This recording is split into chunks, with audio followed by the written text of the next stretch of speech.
Estamos juntos novamente em mais um programa Cidadania em Pauta.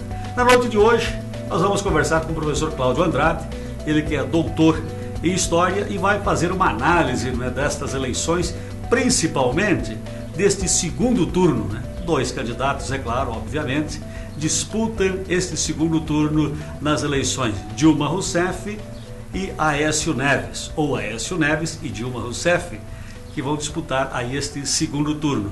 Boa noite, professor. Boa noite, Carbone. Uma satisfação estar aqui no programa Cidadania em Pauta e trocar ideias com você. Nós vamos trocar ideias. Essa é a proposta. Professor, neste segundo turno, nós tivemos aí o primeiro turno das eleições com vários candidatos disputando.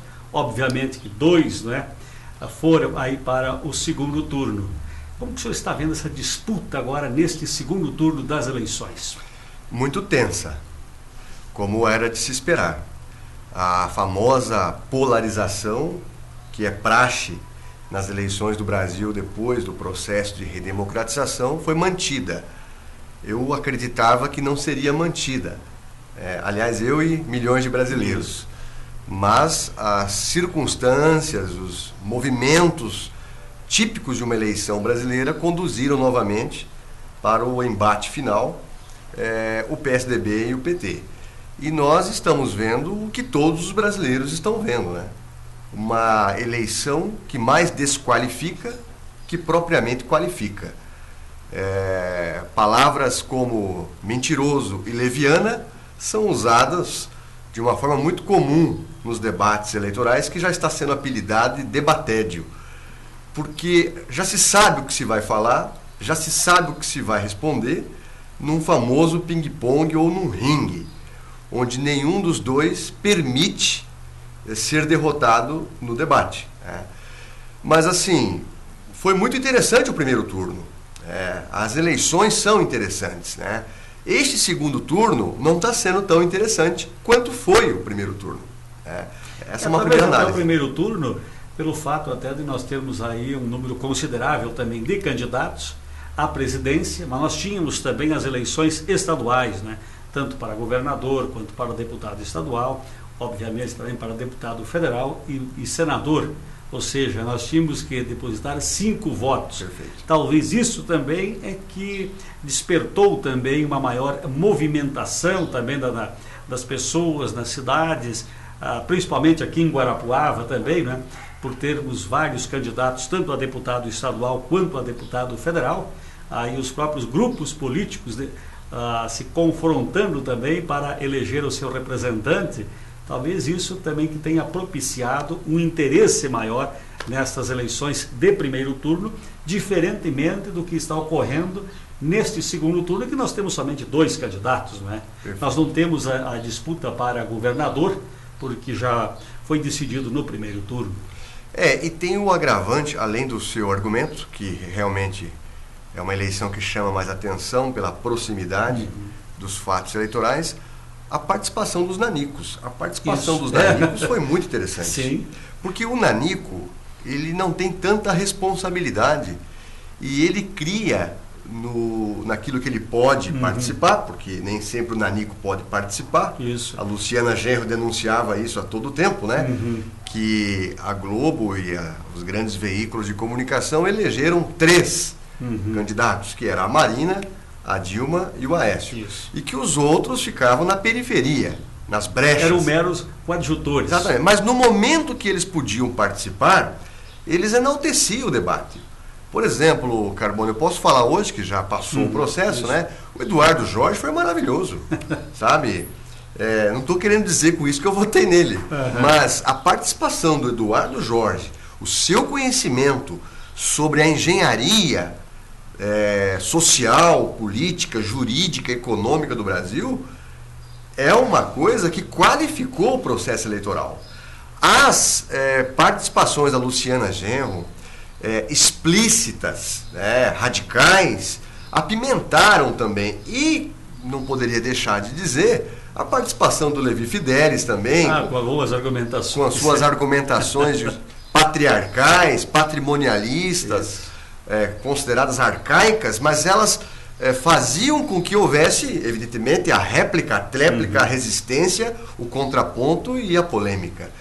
Por outro lado, além da participação dos nanicos, que a gente precisa mencionar no primeiro turno, que ocasionou nesse debate, a gente precisa considerar a passionalidade do desaparecimento do Eduardo Campos, que gerou um vazio político momentâneo, muito bem ocupado pelo discurso de uma nova política, mas que não se sustentou, né? Houve uma arrancada extraordinária da Marina Silva, que por si só, então, prova que esse tipo de argumento é importante, mas ele não é estável. Não se sustenta. Não se sustenta, né?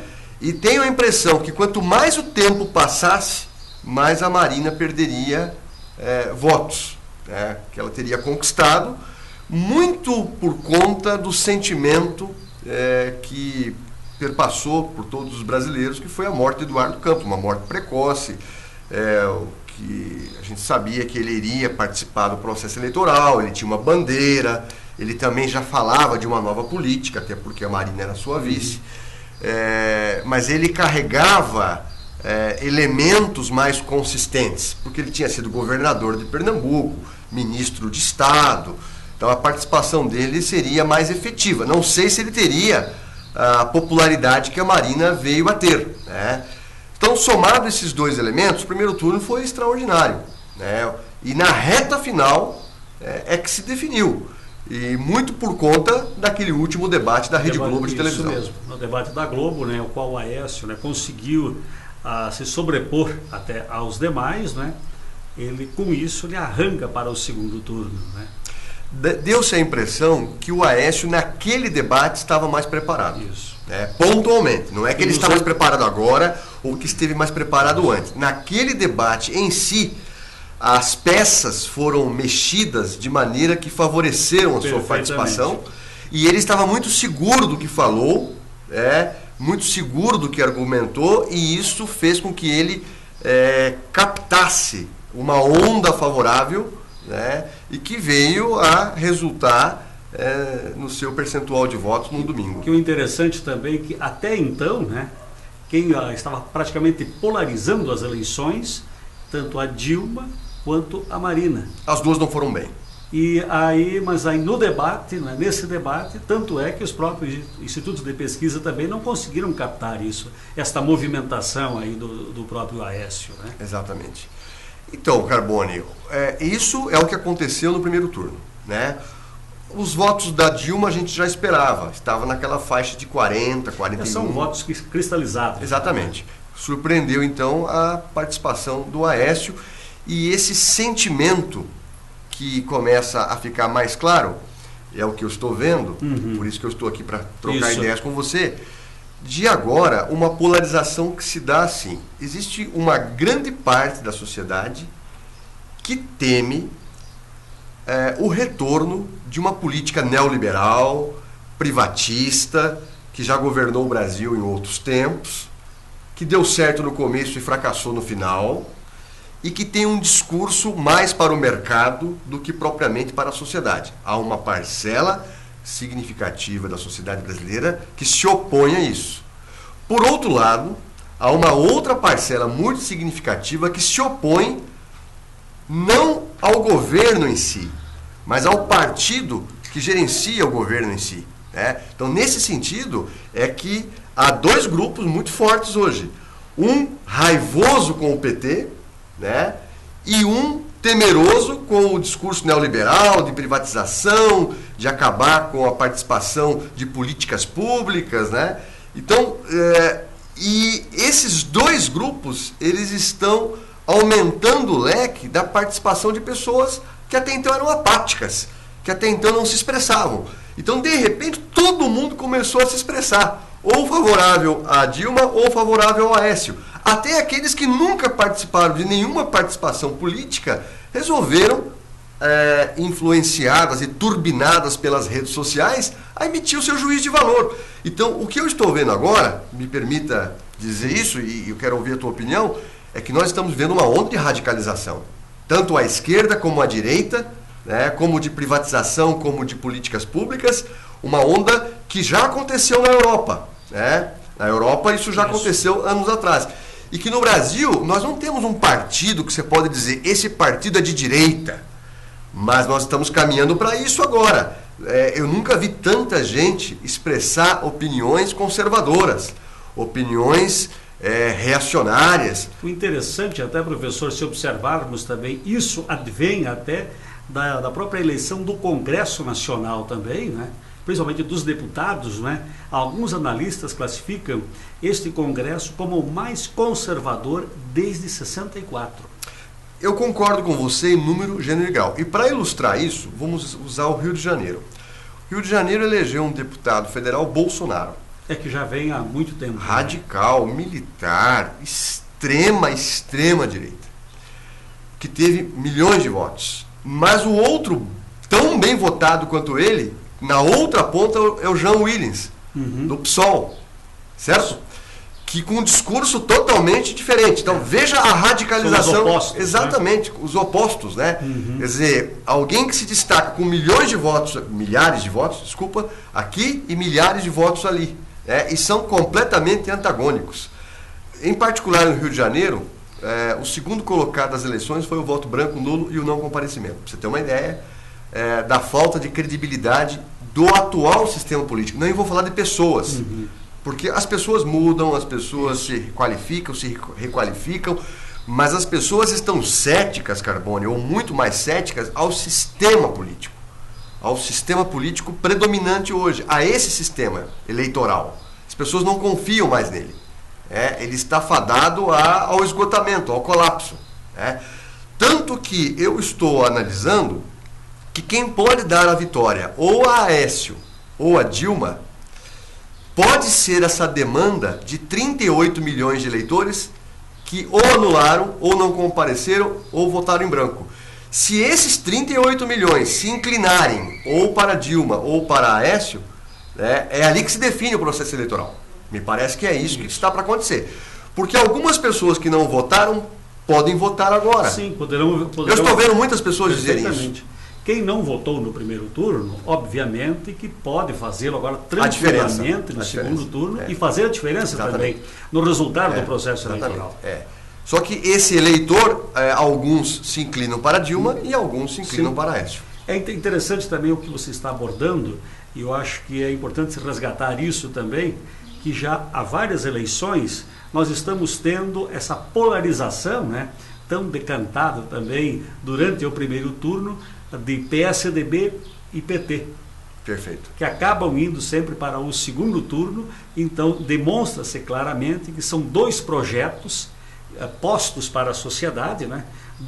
Cada um mostra o seu projeto que quer apresentar, que quer mostrar caso eleito. Então cabe, claro, à sociedade, cabe ao eleitor, não é? Prestar também atenção nisso e decidir. Não é? E uma coisa que você diz, e eu vou emitir uma outra opinião aqui que pode gerar polêmica para o nosso cidadão que pode nos ver pela televisão ou acessar pelas redes sociais. Por muito tempo se falou, e virou jargão, e até manchetes de revistas e jornais muito conceituados do Brasil, de que o governo Lula seria o terceiro governo FHC, que o segundo governo Lula teria sido o quarto governo FHC, pelas semelhanças, por ter mantido a mesma política monetária, internacional, nesse sentido, né? Porque não houve muitas mudanças. Não estou falando na ordem de políticas públicas e na ordem de democratização, de acesso, mas na economia do país. Então vamos olhar pelo aspecto econômico, até pelo aspecto econômico, né? Manteve-se boas relações com o Banco Mundial, com o FMI, com os outros países que até então tinham participados. E né? Até porque se sabe que o Lula ganhou a eleição porque ele teria realmente assumido o compromisso que não ia mudar muito economicamente o país. E por isso que a população teria votado nele, tanto no primeiro quanto no segundo mandato. Professor, nós vamos aí a um rápido intervalo. É um instante só. É lá e cá. Voltamos já.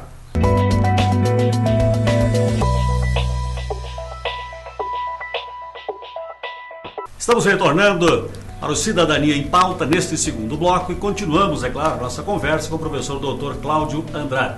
Professor, no bloco anterior o senhor falava a respeito da questão econômica. Mas se nós observarmos atentamente, tanto os programas eleitorais e mesmo os debates, tanto um quanto o outro procura se diferenciar agora e busca mostrar também essa diferença para o eleitorado. É uma estratégia eleitoral. Mas o que nós sabemos é que a forma do PSDB, quando governava o país, qual era a tratativa desse partido com o parlamento, com o Congresso? De cooptação, né? Por conta disso veio a reeleição do presidente Fernando Henrique Cardoso, etc. Como é que o PT agiu? Da mesma maneira, com aparelhamento, o que gerou no mensalão. Então, há muita semelhança. Economicamente, eu dizia para você, da mesma maneira também. O Brasil praticamente prosseguiu com aperfeiçoamentos aqui e ali, uma política econômica muito assemelhada. A diferença, e essa é a verdade, doa quem doer, é que o governo Lula, em determinado momento, até por conta do seu histórico, ele focalizou uma questão de maior democratização e acesso de camadas populares em propostas e programas de governo, como o ProUni, né, que foi muito importante, além de ter qualificado projetos assistencialistas, culminando no Bolsa, né, no Bolsa Agora Família, muito mais organizado, praticamente um programa perfeito, né, que é hoje motivo de inspiração para outros países, não há dúvida nisso. Né. A classe média teve uma melhor possibilidade de participar com o consumo e realmente a cara do PT, e a Dilma tenta passar isso, é que se voltar ao governo anterior, corre-se o risco de se perder essas conquistas sociais que o primeiro governo Lula, o segundo governo Lula e o primeiro governo Dilma teria consolidado. Né? Mas, na verdade, então, economicamente não há tanta diferença entre o ministro do governo Lula e o ministro do governo FHC. A diferença está na tratativa com o social, e essa é uma verdade. Todavia, o governo Aécio, que se coloca como governo, né, dos tucanos, ele bate na tentativa de se opor a esse governo. Praticamente a pauta do Aécio é tirar esse governo. E praticamente os eleitores do Aécio estão em tirar esse governo. Porque esse governo falhou em alguns aspectos, né? Houve alguns desvirtuamentos, trilhou-se outros caminhos, estamos correndo riscos econômicos hoje, e a questão da corrupção, é o que se pega taxativamente, até por conta agora do escândalo da Petrobras, Mensalão e Petrobras. Mas assim, em nível de governo, eles estão querendo acentuar as diferenças, e um não tira o pé daqui e o outro não tira o pé dali. E o Brasil está dividido. O filósofo Vladimir Safatli, professor da USP, ele escreveu uma matéria agora na Folha muito interessante. Diz que a política divide e nunca dividiu como antes. De fato, o Brasil, no momento, o Brasil está dividido. As famílias estão divididas. Dentro de uma família há alguém que quer tirar o PT e há alguém que está zeloso, com o medo, com o risco de uma volta do neoliberalismo, porque demonizou-se o neoliberalismo como está se demonizando o PT hoje. Né? São pesos muito assemelhados. Então, eu tenho a impressão seguinte, vou dar um veredito aqui. Ganhando Dilma, o Brasil não some. Ganhando Aécio, o Brasil também não some. Porque eles têm muitas semelhanças. Tá? A questão que vai pegar, e aí eu não sei o que vai acontecer, porque eu não tenho bola de cristal, como é que fica o social. Mesmo que o Aécio está dizendo que vai manter isso, manter aquilo, há uma desconfiança. Mas, ao mesmo tempo, aqueles que querem votar no Aécio não querem mais que esse governo, que foi débil com relação à corrupção, é o que se diz, que foi frágil, né? E que não é que foi frágil, isso é um termo muito forte que eu estou usando. Porque poderia também se contrapor ao seguinte, né? Esse governo, ao contrário do anterior, que buscava até que tinha um engavetador geral da República. Exato, né? sim, verdade. Não podemos esquecer. Não podemos esquecer.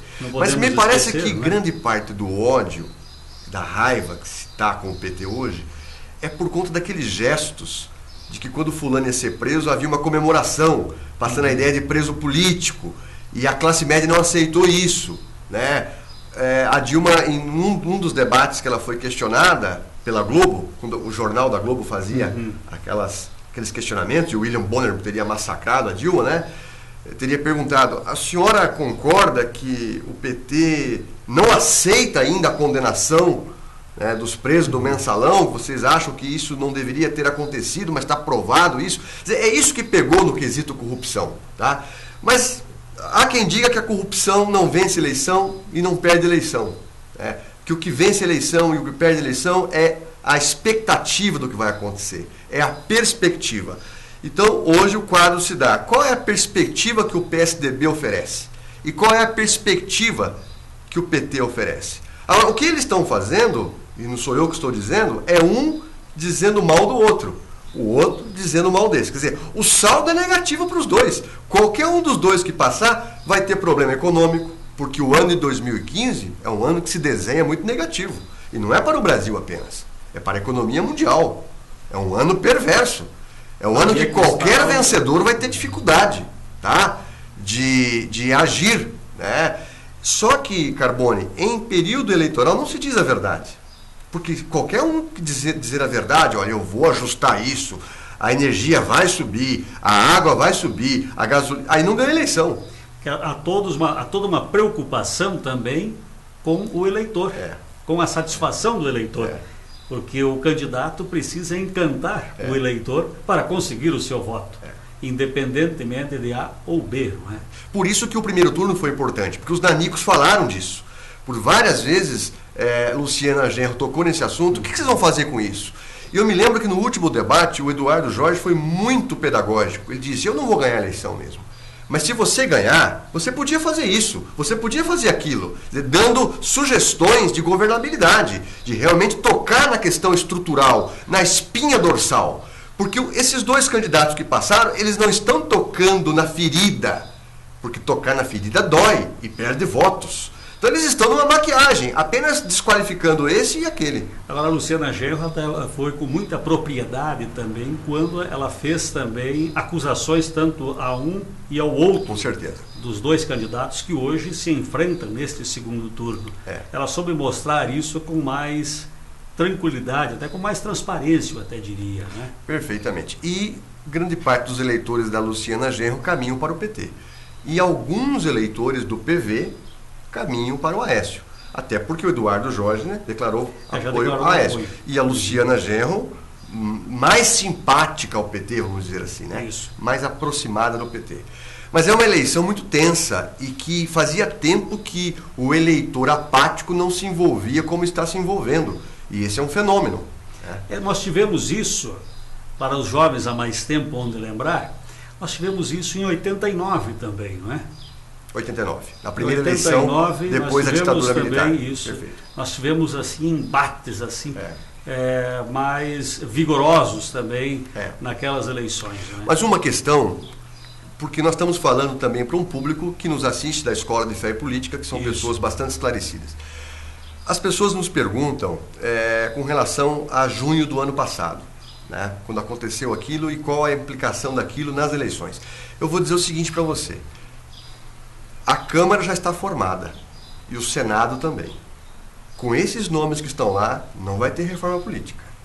Como eu disse há pouco, né? Acho que é importante até resgatar o que nós falamos no bloco anterior. Exatamente. Que é o Congresso mais conservador, não é, desses últimos não anos. Vai ter reforma política. Claro que é necessário e imprescindível. Como é que poderíamos ter reforma política? Com uma nova pressão da sociedade.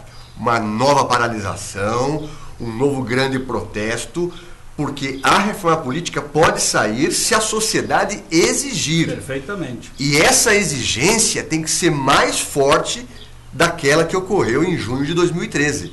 Porque, do contrário, Carbone, não vai haver nenhum ajuste, nenhuma mexida e a caravana vai passar. É lamentável dizer isso. Mas esse Congresso, ao que se observa, não é? Esse Congresso que vai assumir agora em 2015... dá-se a impressão ele está blindado, que ele está blindado e não quer fazer assim mudanças significativas até para não mexer no seu pedaço, no seu quinhão. E isso é muito ruim, né? Porque as pessoas, e nós falamos das pessoas que não votaram, não compareceram ou votaram em branco ou nulo, são 38 milhões, é uma Argentina que não votou, é uma Argentina. A gente precisa primeiro resgatar essas pessoas para que elas possam voltar a confiar no processo. Mas elas só vão voltar se tiver mudança ou uma reforma política que realmente os convença de votar. Porque senão, Carbone, esses 38 milhões vão virar 50 milhões e de 50 milhões pode virar mais da metade dos eleitores. O que se precisa é a sociedade ficar antenada, obviamente, e exigir essas mudanças a partir já do próximo ano. Não esperar acontecer, como talvez tenha ocorrido ao longo do tempo, mas sim exigir que essas mudanças, essa tal reforma política, que é urgente e necessária, até para ontem. Para ontem. E veja que o presidente, a gente acha que o presidente tem muito poder. O poder está no Congresso. Tem muito pouco poder o presidente.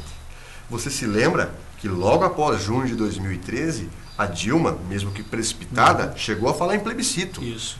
Que ela ia bancar um plebiscito. Você viu o que aconteceu? Ela não conseguiu.